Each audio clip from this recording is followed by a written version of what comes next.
Je retrouve aujourd'hui Pierre-Yves Lapersonne qui est développeur et on va parler de temps libre.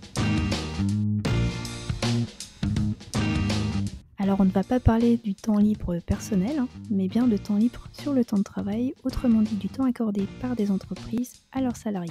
Alors difficile de savoir si cette démarche est aujourd'hui très fréquente dans les boîtes françaises, mais elle a le mérite d'exister dans certaines.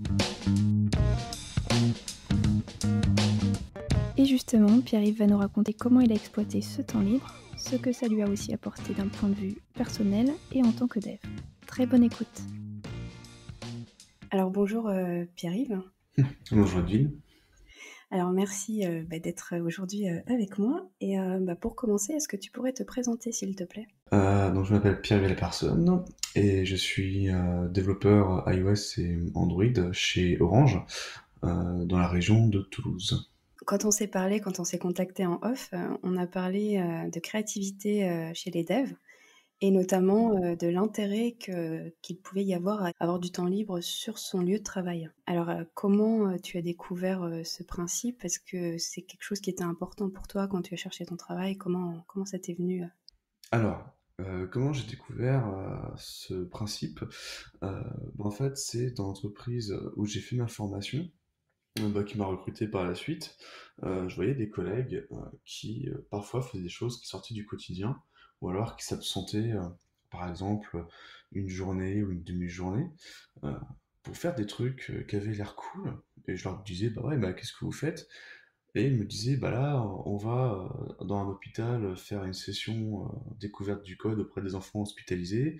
Ou alors ils me disaient, bah tiens, là, il y a tel projet qui a besoin d'un coup de main pour monter un Fab Lab interne au boulot, par exemple. Enfin, à chaque fois, genre, je discutais avec eux et je me disais, mais en fait, c'est cool parce que de manière vraiment très ponctuelle et très discrète, en fait, dans le temps, des collègues faisaient des trucs qui sortaient de l'ordinaire et ils avaient l'air vraiment contents de ça. Et donc, à force de discuter avec eux, je me suis dit, bah tiens, je vais me joindre à eux. Et c'est comme ça que finalement, j'ai trouvé tout l'intérêt d'avoir ces petites bouffées d'air qui changent du quotidien, quoi. Du coup, ça veut dire qu'aujourd'hui, c'est totalement inscrit dans la culture de l'entreprise. En fait, comment ça marche en fait ? Est-ce que chaque employé a, je sais pas, un jour par Alors, mois ?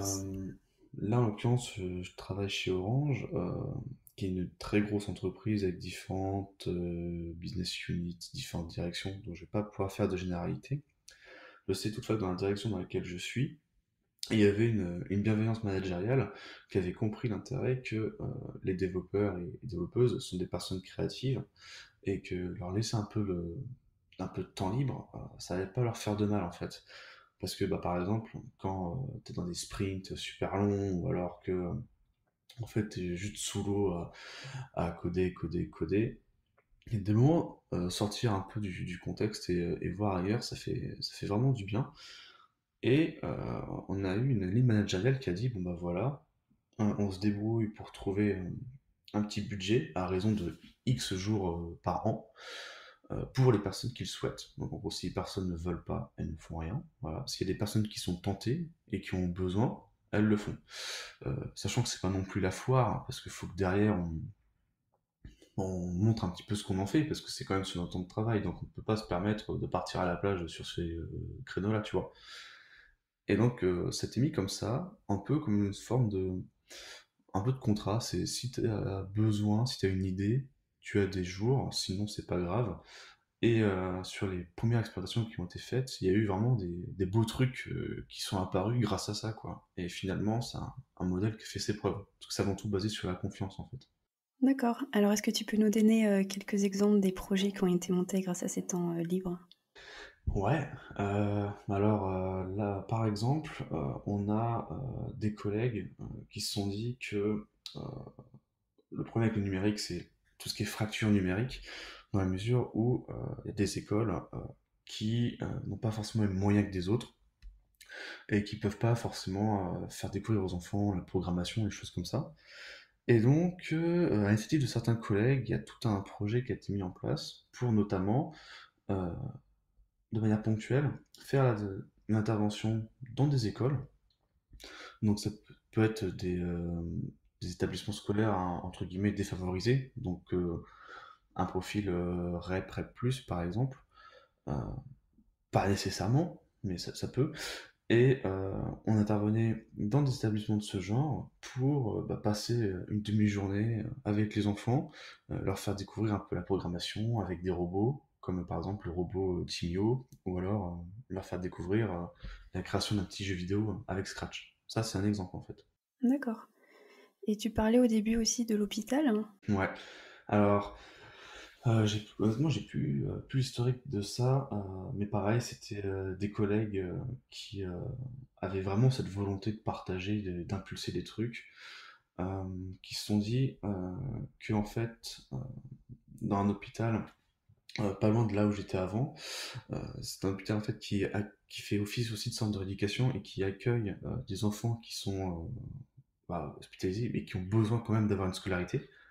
Et donc, on intervenait dans ces classes-là, pareil, une demi-journée, de manière assez ponctuelle avec eux, euh, et on leur proposait, selon leur niveau, différents ateliers, parce que ce qu'il faut savoir, c'est que nous, ça nous demande une forme d'engagement, mais c'est quand même assez minime par rapport aux enfants qui subissent des soins, qui ont mal, qui sont hospitalisés, et en intervenant, on leur donne en fait une bouffée d'air. Et ça, c'est génial parce que quand tu vois les enfants qui s'éclatent, qui pensent plus aux perfusions, qui pensent plus à leurs soins et qui font des petits jeux, des trucs comme ça et qui montrent aux copains, c'est juste génial, quoi. Et puis, il y a d'autres projets, dont on avait parlé en off, tu m'avais, cité notamment l'exemple de l'open source, heu, que ce temps, avait pu aussi être utilisé pour monter des projets open source. Ouais, alors par exemple, on a certains collègues, c'est c'est curieux, c'est souvent le même profil de personnes qui ont des idées, qui veulent impulser quelque chose, et dans le cadre un petit peu de la découverte de la programmation avec des enfants, des collègues se sont dit, c'est dommage parce que des robots, par exemple, ça a un certain coût. Bon, encore, les robots Timo sont pas les plus chers, mais si on veut prendre par exemple des Lego Mindstorm, des Lego que tu montes et que tu programmes, tu vois, c'est une valise à 400 euros, c'est vraiment très très cher.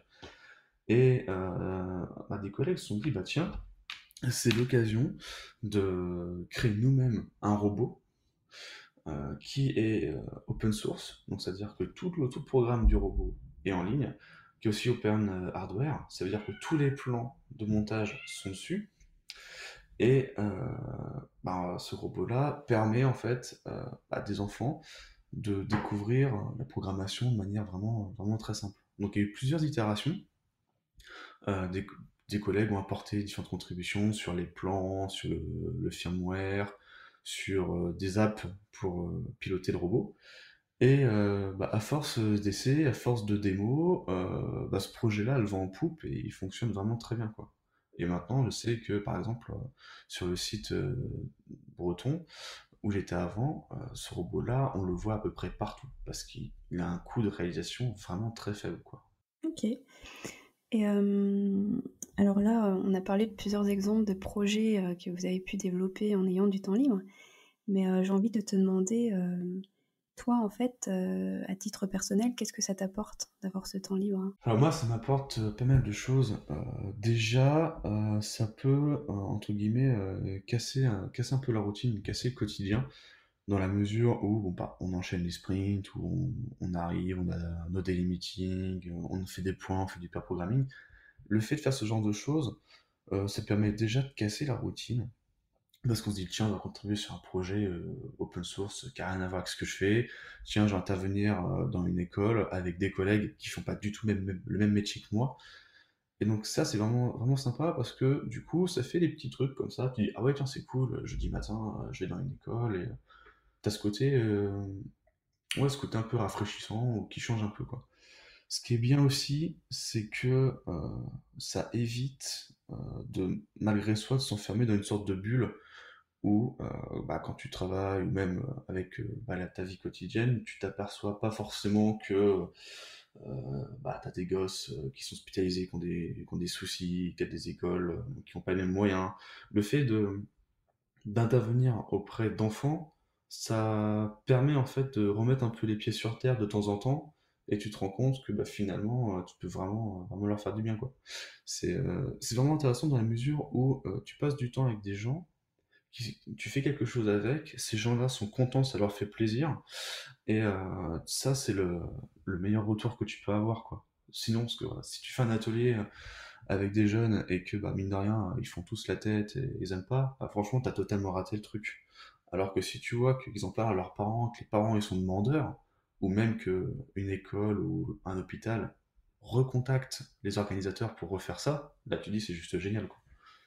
Donc voilà, t'as ce côté, ouais, on casse un peu la routine, on s'épanouit un peu et on reste un peu les pieds sur terre, quoi. Je me disais, est-ce qu'il y a pas le côté aussi, enfin partagé, parce que je trouve que quand tu es développeur, tu es facilement isolé quand même. Tu vois? Tu travailles sur des Ouais. choses, plus ou moins abstraites et derrière ton poste, de Mm. travail, OK, tu partages éventuellement avec ton équipe, mais tu es Mm. assez isolé, la majorité des gens comprennent pas trop ce qu'on fait.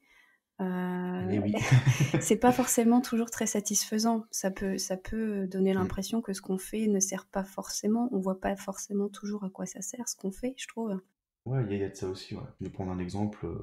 Quand je dis à quelqu'un que je travaille chez Orange, généralement, le premier réflexe, c'est ah bon, tu vends des téléphones? Non. Tu fais les téléphones? Non. Voilà, donc on leur explique que c'est un peu une grosse boîte.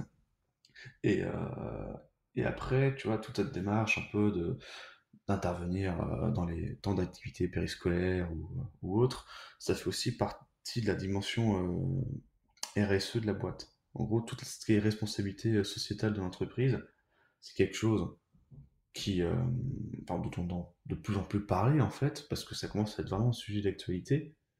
Et une entreprise qui est ancrée dans un territoire, qui a des gens, qui ont des compétences, qui ont un savoir-faire, bah, si elle libérait un peu ces personnes-là, sachant que finalement, dans les budgets, ça passe vraiment dans l'épaisseur du trait, tu vois, c'est minime, ça fait qu'en fait, l'entreprise va s'investir un peu dans son secteur, dans son territoire, et bah, va pouvoir apporter des belles choses, quoi. Ouais et donc là, c'était au niveau personnel et est-ce que tu as vu des impacts au niveau, je sais pas, de la dynamique, de ton équipe? Peut-être aussi au niveau de l'entreprise en elle-même? Qu'est-ce que ça a comme impact en fait, de donner ce temps-là? Je sais que, par exemple, dans une équipe où j'étais avant, euh, même dans le service où j'étais avant, le fait de faire ça, ça donnait vraiment une bonne dynamique. Même si on ne travaillait pas sur le même projet, on savait qu'on allait préparer un atelier, on y allait ensemble, et ça fait une atmosphère qui est saine. Parce que quand même on ne travaille pas avec des collègues, l'effet de les voir dans un autre contexte, c'est quand même assez intéressant et assez sympa. Et ça fait que finalement, bah, le service où t'es, bah, il est attractif, enfin, il est plaisant, quoi. C'est sympa d'y vivre. Enfin, d'y travailler, pardon. Et après, je sais que pour certaines initiatives, notamment bah, celle auprès des enfants, ça a vraiment bien fonctionné au niveau local. Et là, le groupe euh, s'est dit, bah tiens, on va essayer de refaire quelque chose avec un petit peu de branding, un petit peu de logo et de paillettes pour essayer vraiment de mettre cette dynamique-là dans d'autres sites.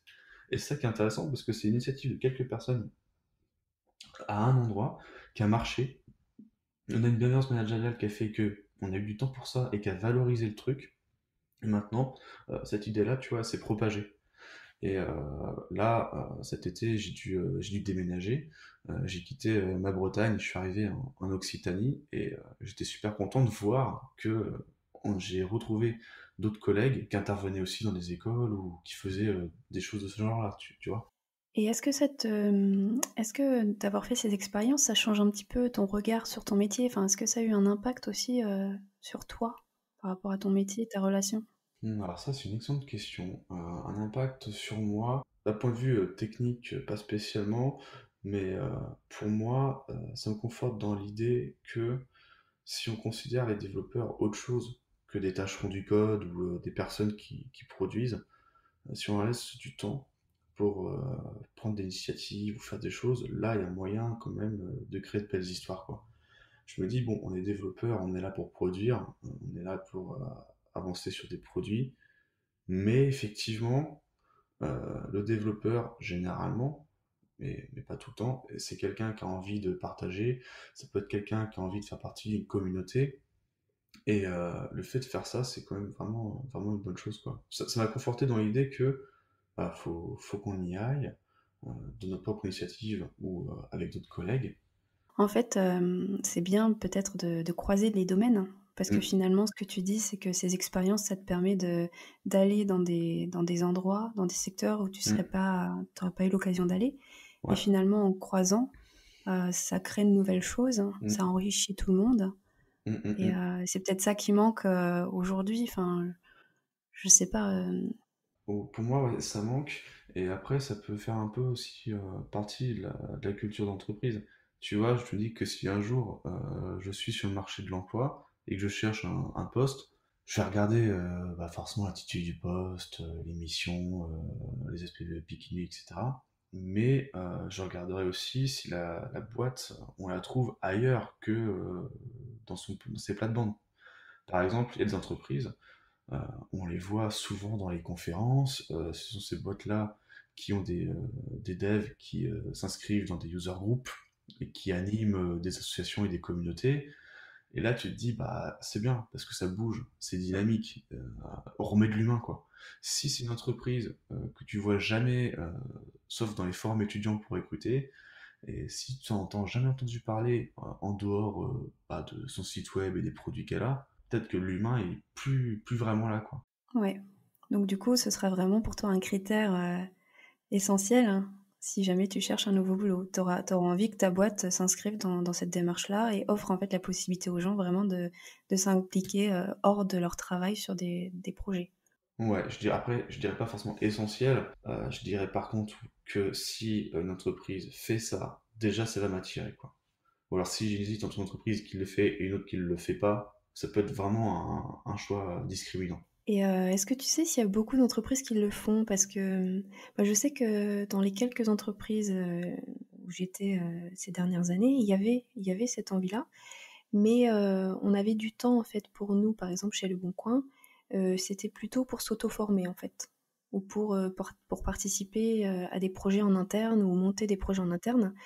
Alors ça a peut-être changé, hein, depuis, mais dans des grosses boîtes dans lesquelles je travaillais, il y avait ça. Je me rends pas compte si aujourd'hui c'est une pratique, en fait, qui est de plus en plus, courante, hein. Bah, je pense que c'est une pratique qui commence à s'installer parce que c'est vrai que là, on parle de temps libre pour des projets open source ou un peu de RSE en intervenant auprès d'enfants, mais ça peut être aussi pour de l'auto-formation, ça peut être pour animer, enfin préparer une conf qu'on va faire dans un DevFest. Il y a, franchement, le sujet est vaste. Comment font les entreprises? Je suis pas capable de dire et de juger, mais en échangeant avec, bah, avec d'autres personnes, d'autres boîtes, notamment lors des confs, parce que souvent on voit les mêmes têtes, euh, en échangeant avec elles, on s'aperçoit que certaines entreprises ont compris que, c'était gratifiant parce que les personnes étaient contentes d'être là et elles se formaient, elles s'enrichissaient, et qu'ensuite, laisser du temps à une personne pour se former, pour faire des trucs, contribue à son épanouissement, et ça fait que finalement l'entreprise elle peut capitaliser aussi dessus, quoi. Parce que par exemple, je veux préparer une conférence sur une techno, bah, je me prends bah, un peu de temps libre, je travaille dessus, voilà, je sors la tête de tous les sprints, j'assiste dans une conférence, donc moi je suis content parce que je partage, mais d'un autre côté, ça peut être l'entreprise qui est satisfaite dans la mesure où elle est représentée dans une conf, ou c'est les développeurs qui y vont, ou elle se fait connaître en fait. Ça commence à avoir le vent en poupe, quoi. Bon, alors là, on a parlé de plein de choses positives, qui ressortaient du fait d'avoir du temps libre. Mais bon, dans la pratique, tu es d'accord, c'est pas forcément facile à mettre en œuvre. On peut imaginer que certaines entreprises, ne voient pas directement l'intérêt de laisser du temps, que ce soit un jour, une demi-journée par mois, 2 jours par mois, à leurs employés. Est-ce que, est-ce que tu aurais un discours en fait, enfin je sais pas, imaginons qu'il y a des devs qui nous écoutent, qui ont envie d'installer, ça dans leur boîte. Comment tu les conseillerais? Quel discours tu leur donnerais? Bah déjà, j'irai voir un peu la ligne managériale pour en discuter avec, parce que potentiellement, c'est des choses qui sont encore inconnues, donc les personnes ne connaissent pas, donc faut amorcer le dialogue. Et alors effectivement, on peut avoir des craintes sur le fait qu'on produise pas, qu'on soit pas dans l'équipe, etc. Enfin, il y a beaucoup d'arguments où on a finalement un peu peur de ce truc-là, parce qu'on se dit non, mais il est là, mais il est pas là, qu'est-ce qu'il fait? Je mettrais en avant le fait que si quelqu'un demande ça, c'est qu'il en a peut-être le besoin, Et voilà. Et c'est qu'il a peut-être envie d'impulser quelque chose. Le fait de demander ça, on peut mettre en, en avant un paquet d'arguments. Par exemple, ça peut être de l'épanouissement perso ou pro, tout est lié. Ça peut être aussi représenter l'entreprise, parce que quand on intervient dans une école, pardon, euh, avec le polo de l'entreprise X, bah forcément, ça fait quand même un exercice de communication. Voilà, ça permet aussi de travailler sur d'autres sujets, de peut-être de créer de belles histoires. Je pense que au début du projet, euh, personne ne se disait que il y allait avoir un robot pour les enfants qui allait être créé, que finalement quelques collègues qui interviennent dans une école, finalement cette idée a très bien pris et ça a été un peu plus généralisé. Je dirais que ouais, si on veut faire ça dans sa boîte, en parler, ouvrir le dialogue avec sa ligne managériale, et le fait de dire que quand même on ne produit pas, il y a un retour quand même sur l'investissement à la fin. Ça peut être sur le rayonnement de la boîte, sur l'épanouissement, ça peut être sur la création de nouvelles idées, ça peut être aussi juste se sortir la tête de l'eau. Voilà, parce que typiquement, on peut enlever un peu de pression comme ça. La routine, aussi, la motivation des employés, ça redonne aussi peut-être un sens, au travail. Enfin, je sais pas, on est beaucoup dans la recherche de sens, en ce moment et bon, je sais pas, hein, suivant sur les produits sur lesquels on travaille dans l'informatique, c'est pas toujours sexy, soyons honnêtes. Peut-être qu'avoir des projets, on va dire, à côté un peu plus humains aussi, peut-être dans le contact, ça Quand on est tout le temps la tête dans le guidon, ouais, on est tout le temps dans le projet, et effectivement, parfois, à juste titre, hein, ça dépend des projets, ça dépend des gens, du contexte, bah, on peut chercher un peu, effectivement un peu de sens. On se dit oui, mais bon, pourquoi je fais ça? Parfois, c'est compliqué. Et ça peut même être une source de malaise auprès de gens qui se disent ouais, mais ce que je fais, est-ce que ça sert vraiment? Est-ce que c'est pertinent? Est-ce que c'est utile? Et quand on en vient à se poser ce genre de réflexion, c'est peut-être aussi parce que bah, finalement, on a un peu déshumanisé les choses. Alors que le fait de sortir un peu la tête de l'eau, de sortir totalement du cadre, de travailler avec d'autres personnes avec qui on travaille jamais d'habitude, bah on remet un peu d'humain, on retrouve un peu de sens et finalement ça fait quand même du bien, quoi. Alors, pour finir, bah, écoute, on peut, je sais pas si on peut lancer un appel, mais en tout cas, déjà, je serais curieuse de savoir si, parmi vous qui écoutez, bah, vous êtes dans ce cas-là, comme Pierre-Yves. Est-ce que vous avez, vous aussi, du temps libre et comment vous l'avez utilisé? Quel type de projet vous avez monté? Et aussi, bah, si jamais vous aimeriez, monter, ce genre d'initiative au sein de votre boîte, quelles sont les difficultés peut-être que vous rencontrez, en fait? Qu'est-ce qui bloque?